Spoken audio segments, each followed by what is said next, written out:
Innova? Bakit anong problema? Ano po kasi nasa daanan daw po kasi. Sidewalk daw po. So, hindi, nakausap niyo na may may-ari. Opo, nakausap na po. Kaso ayaw alisin. Ma'am, kausapan niyo po yung leader namin, ma'am. Tinawag po sa amin. Kausapin ko, kuya! Kuya! Ito naman ang daanan. Ito naman ang daanan. Ito! Ang isipin niya ako. Ang isipin niyan. Masasama ko kasi doon eh. Hindi, ma'am, complain ko lang po. Ano ba to? Saka dahil pa din. Laki mo din yan. Saka tingning nyo lahat yan. Hindi dapat di kayo nga, wala yan. Paparato na yan dyan. Ginagawa nga dun eh. Hindi kayo dapat dun. Ito na, naalis na rin. Dumating naman tapos. Galing ako sa delivery. Kasi nilang gisna, ang kinagisna nilang dati, pwede tayo magparada kung saan. Thank you po. Sir, mabuhay ka. Mabuhay ka rin, God bless. Yes, salamat.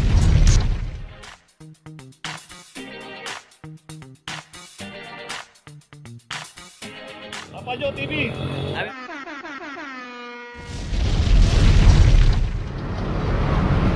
Paseda corner, yun, lapit tayo sa Espanya Boulevard. Dito naman yung isang Isuzu D-Max. Ito okay na sana to. Dito lumawit lang kasi yung harapan niya. So makikita natin bubong nila na yan. Ayun yung sakop ng property nila, yung pader na yan. Ayun, yung ganun. Ito. Pinasok nila ron. At ito hindi na sagasaan yung bangketa at hindi sila lumakpas. Hindi naman po makaklam to. Kaso sa pagkaparada nitong D-Max, ito natin lumakpas talaga. So pagka ganito na po yung pagkakaparada, sa policy po ng clamping, hinuhuli na po yan. At hindi naman po pay parking to, wala namang MOA. Kaya na-clamp na rin itong isang D-Max 2440.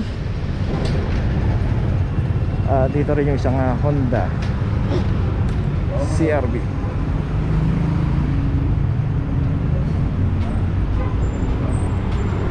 $24.46. So ito rin, ito nakalawit na to, yung harap nito. Dapat hanggang dito lang siya. Kita natin yung pader na yan. At yan po yung property line nila. So meron din nga signage na sa harap, no parking clamping zone, mabuhay lane. Iwasan natin pumarada sa mga bangketa. Huwag po natin harangan. Ito naman kasya naman dito to kung pahalang yung pagkakaparada nito. Iayos lang dapat. Okay, ito may notice na, tuloy na po tayo.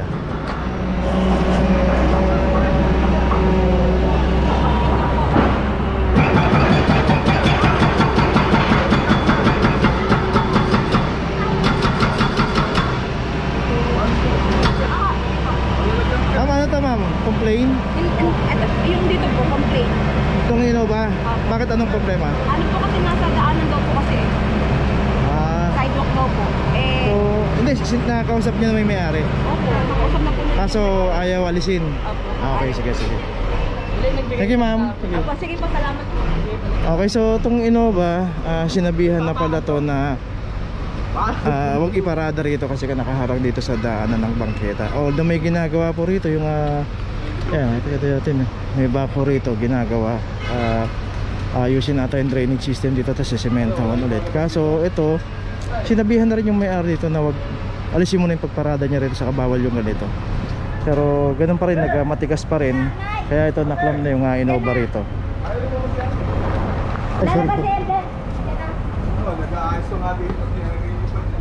So yung Innova rito, ito may clam na 2407. So huwag po natin ilagay kasi kagaya niya may mga kainan din dito.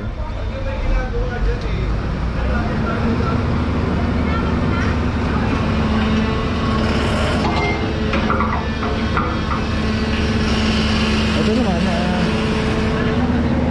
pwede pa isagad dun para makapasok to, makasagad dito para wag lang maharangan to.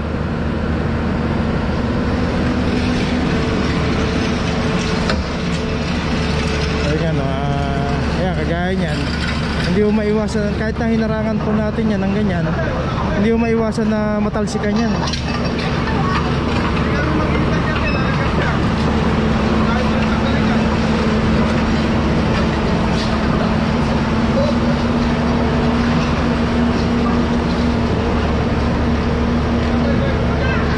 Okay, yung ilaw pa may notice na. Bakit po sila? Nandito naman daanan. Ma'am, kausapan niyo po yung leader namin, ma'am. Tinawag po sa amin. Kausapin ko, kuya! Kuya! Excuse me? Kuya, temporary lang yan. Ito naman ang daanan. Ito naman ang daanan. Ito, ito. Alisin din niyo ako. Alisin din yan. Ano ba? Hindi ma'am, complaint po ng barangay ito ma'am eh. Kaya ito po, paano ito? Ano ba to? Sige ma'am. Ito ka, dahil mo din. Oh, laki mo din yan.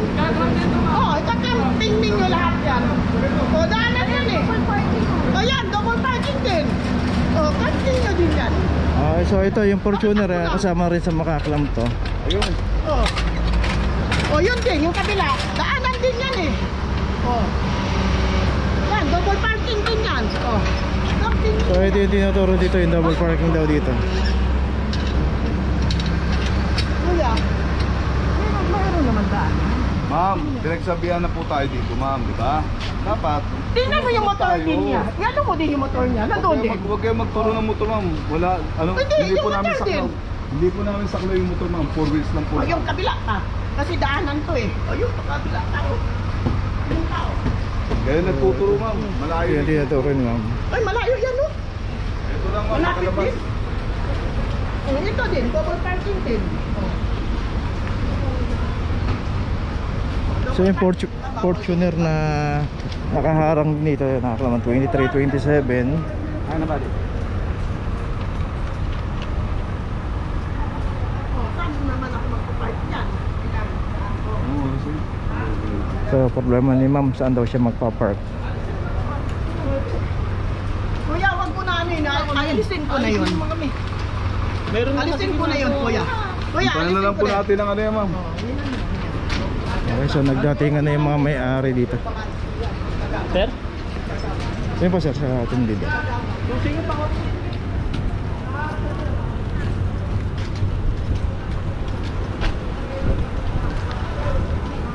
Ay nako, ito na, magulo. Ang ginagawa kasi kaya wala akong pagkano. Oh, hindi dapat di kayo Dapat nga wala yan. nagpaparado. Dapat wala yan Kasi dyan. ginagawa nga dun eh. Hindi kayo dapat dun. Ito na, naalis na rin ako. Dumating naman ako. Galing ako sa Kaso delivery. nakakapit na daw eh. Pinantahan ka na daw nila eh. Babaan na lang natin ang office na po. Bawal na po sa amin tanggalin yun. Bawal na po sa amin tanggalin yun, sir. Saan po punta niyo, boss? Wala Yan sa office na. Tumatawag ka kasi agad eh. Eh, nasa delivery ako yun. Alam mo, nagtatrabaho ko. Ewan kayo. Ha? Si ate. Dapat kasi, sa mga ganyan na may ginagawa, tatanggalin na natin yung sakyan. Nilagyan nyo pa ng karton. Tsaka, Hindi nilagyan lang muna kasi ibig sabihin, matagal lang nakapark eh. Eh, kakapark ko lang po niyan. Kaya Ang nga. naglagay lang po dyan, boss. Kahit tanungin niyo pa saan nakapark siya. Kaya nga sabi nga Kaya ni po sir nilagyan kasi may pinatawag ka. tumatalsik lang po. Aalis din po ako. Kaya nga eh. Yun na nga eh. Hindi po sa alis din. Hindi, puntahan na lang natin ang office yan. Hindi lang ikaw lang naman nakaklam dyan, hindi dalawa kayo. Tara. Ano ba? Oo, sa central, pwede sa central, pwede sa... Pero ano talaga Dito na lang, boss. bawal sa amin yan. Bawal sa amin. Tatawag na lang. Sila pupunta dito. Naalis ako mamaya eh. Pwede puntahan mo na agad ang office yan. May ani yan nagtutulog eh. May ani. Oh, may ani. May ani. Kanaman. So yung dalawang sasakyan na yung naklam doon. Tuloy na tayo. Location natin P. Margal, corner Casanya Street. At dito naman isang Bios ulit ang naklam dito.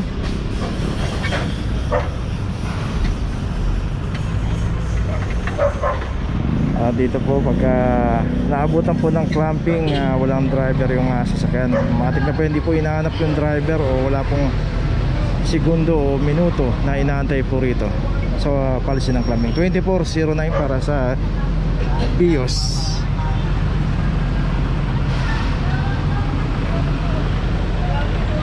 So dito marami pong mga secondary road.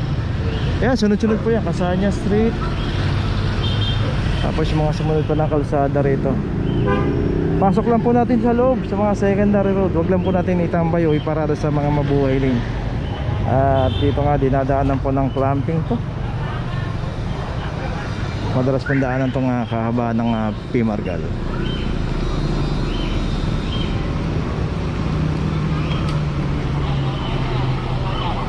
Okay, ito may notice na. Tuloy na po tayo. Question natin Maseda, corner Florentino Street.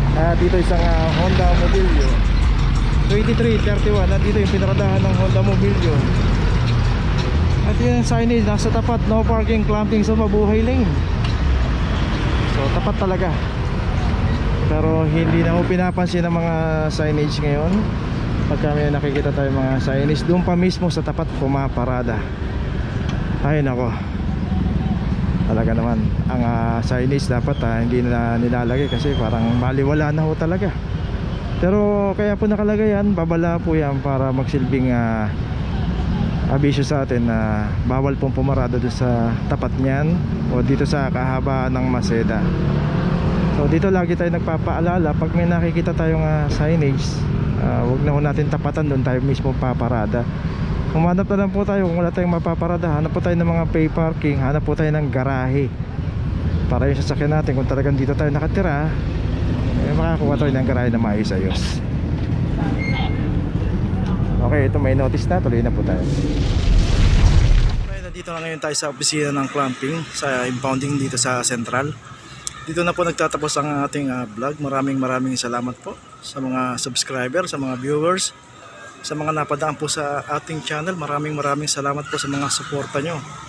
Sa mga hindi pa po nakakapag-subscribe, subscribe na po tayo mga kabayan. Maraming salamat po. Mabuhay!